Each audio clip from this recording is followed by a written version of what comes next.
ভারতের গণতান্ত্রিক যুব ফেডারেশন বিলোনিয়া মহকুমা কমিটির উদ্যোগে সংঘটিত হয় মিছিল এবং ডেপুটেশন। শনিবার দুপুর 1টা নাগাদ সিপিআইএম বিলোনিয়া মহকুমা কার্যালয়ের সামনে থেকে মিছিলটি শুরু হয় এবং শহরের বিভিন্ন পথ পরিক্রমা করে মহকুমা বিদ্যুৎ দপ্তরের সামনে এসে শেষ হয়। মিছিল শেষে যুব নেতৃত্ব বিষ্ণু দেবকে সভাপতি করে শুরু হয় সভার কাজ।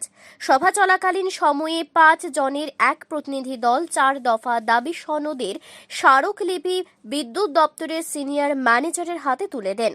দাবিগুলোর সাথে সহমত পোষণ করে বিদ্যুৎ দপ্তরের সিনিয়র ম্যানেজার সহমত পোষণ করে এবং বিষয়গুলো ঊর্ধ্বতন কর্তৃপক্ষের নজরে নেবেন বলে আশ্বাস প্রদান করে বলে জানান সংগঠনের নেতৃত্বরা।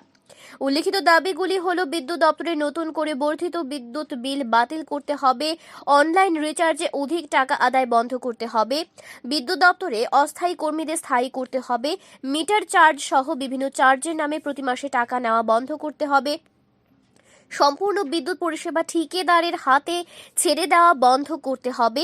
এই দাবিগুলি সহ অন্যান্য দাবি নিয়ে বামপন্থী যুব ফেডারেশন ডিওয়াইএফআই গণডেপুটেশন সংগঠিত হয়।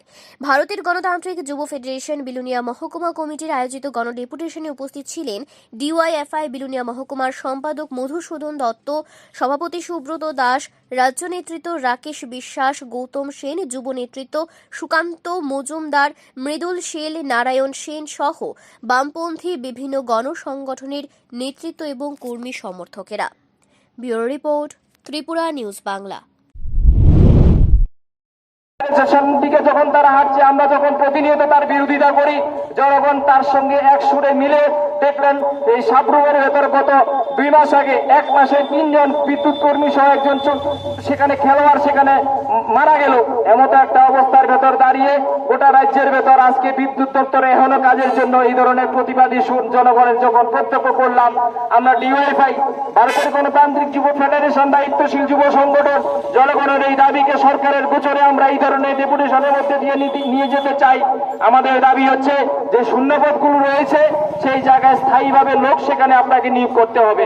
এই রাজ্যের ভেতর আপনারা দেখলেন ইলেকট্রিক ইঞ্জিনিয়ার পাশ করে আজকে সময়ে তারা মুদি দোকান করছে, ইলেকট্রিক ইঞ্জিনিয়ার পাশ করে তারা ফ্লিপকার্টে কাজ করছে, কারণ তার পরিবারটা সেখানে চালাতে হবে, দিনের শেষে তার বাড়ির সেখানে চাউলের ব্যবস্থা করতে হবে।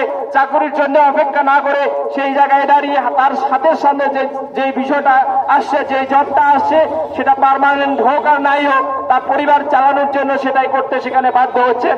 এটা গোটা রাজ্যের সেই জায়গায়